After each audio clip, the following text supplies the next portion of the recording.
Hello there, and welcome to Geek Speak. My name is Nath, and you've caught me waxing all nostalgic over one of my favourite things, video games. Retro games are the big hug from yesteryear that distract us from the fact that I'm no longer a 90s kid, but indeed a man in his 30s desperately clinging on to a simpler, lower frame rate kind of time. Here are 7 retro video games that you absolutely have to play. First up this episode is the OG himself, everybody's favourite pudgy plumber, Mario. Super Mario Bros. On the Nintendo Entertainment System was released way back in 1985, and it started a wave within the gaming industry that popularised platform gaming at home. The premise is a simple one. Bowser, the self-proclaimed King of the Koopas, has kidnapped Princess Peach of the Mushroom Kingdom, and Mario sets off on a quest to reclaim her like a big, pink, royal piece of misplaced luggage. In order to achieve his goal, Mario must run, jump, and fireball his way through various challenging worlds, turn up at the wrong castle several times before eventually sending Bowser's scaly backside packing. The gameplay is both innovative and enjoyable. The game has a gradual build in terms of difficulty and never feels unfair. If you have never played this old school gem, I would strongly encourage you to play this game as soon as you can. It is simply brilliant and brilliantly simple. Sticking with the world of 2D side-scrolling platformers, Mickey's Castle of Illusion on the Sega Mega Drive is what I would call one of gaming's hidden gem moments. This fairy tale foray into the grotto of gaming hit shelves back in 1990, and similarly to our last entry, sees Mickey on a quest to rescue his beloved Minnie from the clutches of the evil enchantress Mizrabel.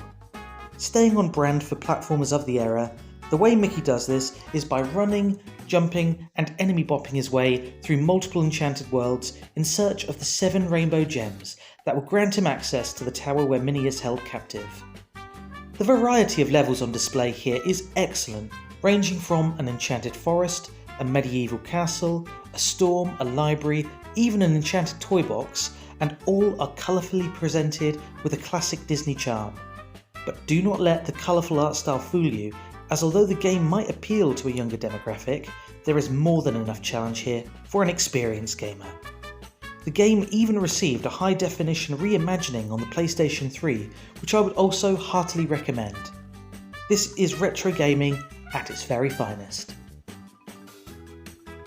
The Pokemon series was my introduction to the world of JRPGs and has been a mainstay in my gaming repertoire for over 25 years.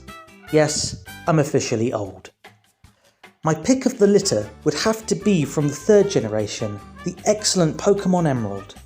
For me, this was the best bits of Gen 1 and Gen 2, all packed together with some fantastic new features that perfected the Pokemon formula. Set in the verdant Hoenn region, Emerald takes you through the classic Pokemon setup of trekking from town to town while building your team of pint-sized powerhouses in the hopes of beating all of the 8 gym leaders, the Elite Four, the Pokemon League, and of course fending off the menace of both Team Aqua and Team Magma. I spent over 80 hours on this one back in the day, trying to catch all the legendaries, maxing out my team, and eventually I sucked the game dry of every bit of adventure I could. And then I did it all again. Definitely a game I would recommend if you have a spare month or 8. Furthering the stereotype that the second entry of a trilogy is usually the best, Crash Bandicoot 2 Cortex Strikes Back is for me the definitive experience for everybody's favourite jort-wearing marsupial. Crash 2 builds upon the premise and principles of the first game and improves the formula in every single way.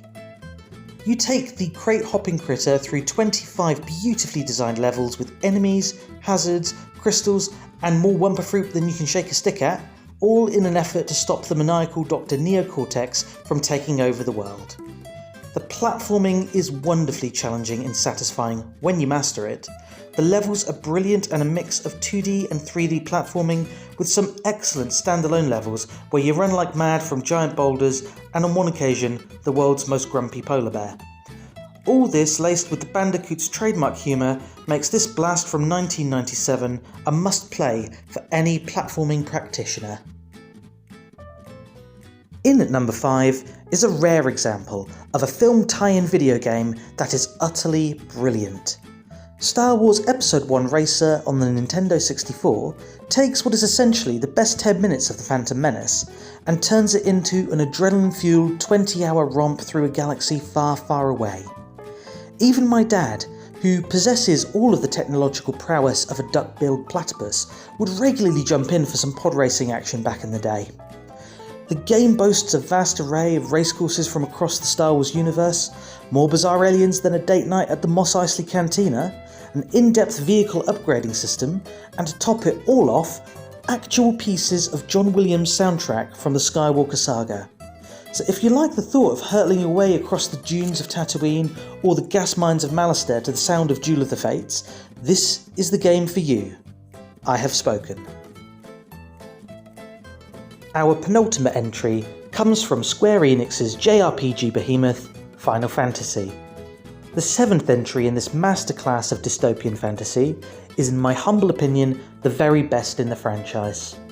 The gameplay itself is pretty standard fare for a game of this genre, but what sets it apart from its counterparts is the epic, moving storytelling. It was the first time for me that I'd experienced the complexities of a film or a novel in such an interactive way. It was almost as if I was in my own movie, but one that lasted over 50 hours and in which I could bash enemies in the face with a large, oversized Buster Sword. It was a game that really made you feel things, up to this point that no video game ever had. The excitement of walking across the overworld for the first time, the laughter as Barrett randomly drops lots of words with tiny stars within them, mid-story, and yes, the sadness and the outrage when the big, bad and very, very sad thing happens. If you know, you know, and if you don't, stop watching and go play this now.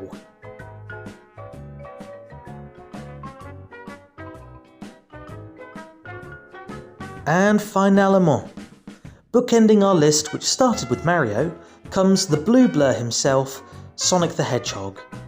I was torn when trying to choose which retro Sonic game to put here, as they are all utterly, utterly brilliant. So I cheated, and I put 2 instead. It's my list, so I can do what I want. Sonic 3 and Knuckles does actually play as one Mega Sonic game, but it was initially sold as 2 separate cartridges on the Sega Mega Drive that could be locked on together to make it the double-length feature. You can play through this masterclass of momentum-based platforming as Sonic the Hedgehog, Tails the Fox, or Knuckles the Echidna, as you blitz your way through the lush jungles of Angel Island, through carnivals, icy peaks, sandy tombs, floating ruins, all the way to the rebuilt robotic Death Egg Zone. Definitely not a rip-off from a certain popular sci-fi franchise. As you spin dash your way through the game, you collect rings and search for the 7 Chaos Emeralds and 7 Super Emeralds to unlock Super and Hypersonic. Basically, Sonic goes a bit Dragon Ball Z and goes all spiky and glowy, which in turn opens up the hidden good ending that sees the world restored and Dr. Robotnik's rotund backside sent packing. The gameplay is fast-paced and rewarding, the graphics are vivid and exciting, and as for the music, well, let's just say a certain king of pop is known to have lent his talents to the soundtrack, making this game a real thriller. See what I did there? In total sincerity, Sonic 3 and Knuckles is, in my opinion, the best retro video game of all time. Seek it out, you will not be disappointed one bit. And that's our list. Thank you so much for watching. Please drop a like, share, subscribe, but until next time, stay safe, love you, bye.